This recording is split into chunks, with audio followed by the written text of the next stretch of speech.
Now, over the weekend, Trump posted a fake AI-generated video showing the FBI arresting former President Barack Obama. In that video, which we will not broadcast tonight, the New York Times writes, quote, Trump looks on smiling while the song YMCA by the Village People plays. Later, the fake video shows Obama in an orange jumpsuit pacing in a cell. We should note, Donald Trump is the one with the mugshot and the only president to have been convicted on 34 felony counts. You see, for Donald Trump, facts like that don't matter. He spreads this nonsense knowing a large portion of his MAGA base will just engage and eat it up with all of those unfounded conspiracies. Trump can't just turn off this spigot of lies when he wants to. And when it comes to Epstein, a significant portion of his voters expect Trump to deliver, even when the facts are not on their side. Joining us now is Will Sommer, senior reporter for The Bulwark and author of Trust the Plan, The Rise of QAnon and the Conspiracy That Unhinged America, and Tim O'Brien, senior executive editor for Bloomberg Opinion and an MSNBC political analyst. You both are amazing for being here. Will, I will note, I did just get your false flag newsletter as we were sitting here. I'm like, I don't think he pressed send himself. Let me just, on this video, because that's where Michael started. I think that this video was in incitement disguised as content. And it often is. And I think that Donald Trump shares these things, and it's like a bat signal to his supporters. And I will remind people that the folks who were convicted of some of them of insurrection, some of them of lesser crimes for being at the Capitol on January 6th to disrupt the peaceful transition of power, the certification of the election, those who were in jail, Donald Trump pardoned them all at the beginning of this term. So what? Dispel me of this notion. Am I wrong here? Should I not be concerned that the president seems to be putting out a clarion call to his own little personal militia? No, I think that's a great point, Simone. I mean, we look at, let's see, the MAGA bomber way back when, January 6th, all of these other and smaller incidents as well. And now the people, we have the administration, Trump saying, you know, these people need to be arrested, sedition, traitors. I mean, it's not hard to imagine that this could incite violence. Okay, so my side of the brain goes here. If I'm a Dem operative, you know what I do? I take that video and I have it as a subset, right? And I take as a frame of Obama in the cell and all the other images. And then I do the exact same video with Donald Trump's face. In the end, you either have a full screen or sound over that says, but only one of these is a convicted felon. My point is, something like this, very much to your point. Yes, take me where you're going. Well, you didn't see that? I mean, I saw you, but it's fighting political fire with political fire. You know, there was someone who was arrested outside of President Obama's home not a couple months ago, and with the materials in this person's vehicle to bound and tie him up. So I just think I understand. I don't know. I hear what you're saying there, but I'm just saying in the political landscape in which this is offered, in which a lot of this feeding is done, right? When there is not a prevailing or an important counterpoint other than someone saying something or issuing a letter or speaking outrage, I guess the question is, how do you then kind of create the space, Tim, so that you engage directly to show the ludicrousness of it all, just how silly this all is, right? But then also politically score the counterpunch.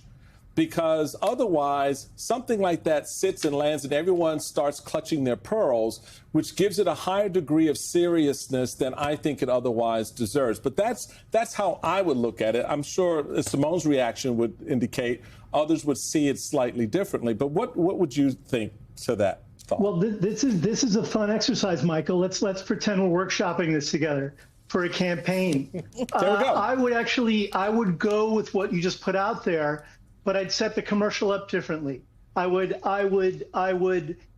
have this bogus video that Trump just put out about the former president, and the voicer would say, he wants you to think about this, but what you should really be thinking about is this. And I would cut to Jeffrey Epstein, because the whole reason Donald Trump engaged in this carnival of bizarre video clips and a fantasy about Barack Obama getting arrested is because he's sitting in the middle of a political moment that he can't control. He's got members of his own party and lots of Democrats calling for the release of more documents about Jeffrey Epstein, a disgraced financier and child predator who had a close friendship with Donald Trump and shared a lot of the dating practices of Donald Trump. And he doesn't want people to talk about that anymore. He's got an infuriated base, and he knows it could, if this sticks, cost him some traction with that base come midterms. That's a long way off still, but I think that's on his mind. He's thinking about the midterms already. So I think we should remind people that this is Trump trying to own the conversation, change the conversation, and get as far away from Jeffrey Epstein as he can, because I think that's an issue that will have salience with voters. Will you point out, Steve Bannon has 15 hours of video footage with Epstein. Why has he not released it? Isn't this fascinating? Yeah, Steve Bannon has this years-old footage, relatively recent, hours and hours, nearly a whole day of footage that he shot of interviews with Jeffrey Epstein. Meanwhile, Steve Bannon comes out and he says, you know, I have so many questions. We really need answers to Jeffrey Epstein. But when people say, and this is a guy who's more than willing to talk to the media in other circumstances, but when people say to him, hey, what's up with all that Jeffrey Epstein footage? Maybe does it talk about his relationship with Donald Trump? Steve Bannon's not talking. He says he'll release it in maybe a year. I mean, this is the question right now. How is there not pressure on him to release it from the MAGA base? I think it's a great question. I mean, they're disconnected. I mean, I do think there's this mounting pressure on Trump in particular. You know, we've seen just now Mike Johnson is talking about basically shutting down the House next week because they can't put this Epstein bill in front of Republicans because they'll probably vote for it. This non-binding Epstein resolution. Well, a resolution. It is that. Didn't they already, I mean, in the House of Representatives, there was a vote.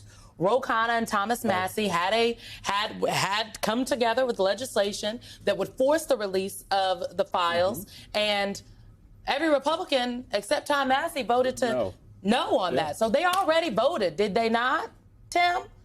This whole thing about giving Mike Johnson trying to give the members cover is like trying to pull the wool over the eyes, okay? But I can see.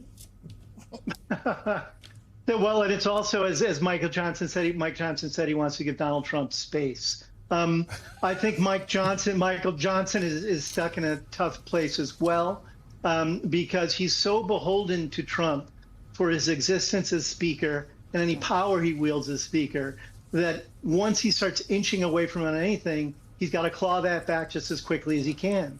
I think this idea that Trump directing his Attorney General, Pam Bondi, to release grand jury testimony is also a fig leaf that will be heavily redacted. It's a limited amount of information. It could take years for it to be produced. The reality is Donald Trump doesn't want people to see those files, and there's a logical reaction to that. Why doesn't he? So, Will, last Thursday you had a piece in the Bulwark talking about the media apparatus that's involved in this space with Trump. You noted Trump had to rein in only some of the more establishment conservative media outlets covering the Epstein story. He may have been able to do so, but Trump has to manage an unwieldy collection of small right-wing websites, YouTube channels, podcasts, and solo social media operatives.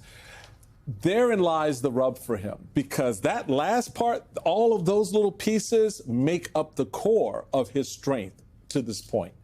And now that strength is being used against him. Talk about what that looks like, how that's played out narratively, and how it may have contributed to some of the polling numbers that we see more broadly in the MAGA community. It's a very difficult situation for him to manage. I mean, he can call a couple people. He can call Charlie Kirk, for example. But when you talk about thousands potentially of MAGA influencers with clout and opinions, and they're all kind of at odds with each other. They're trying to steal each other's audiences. They want to look authentic. And so he can't call all of them. And even if he could, I mean, you have people like Tucker Carlson, who's independent now. You have people like Candace Owens, Megyn Kelly, all these people who don't really want to toe the party line if it's going to cost them audience and money. And so Trump really, I think he's in a tough spot. And the irony, of course, is that this is a world that he created. And now, you know, he created a world beyond Fox News and talk radio. And now it's potentially turning on him.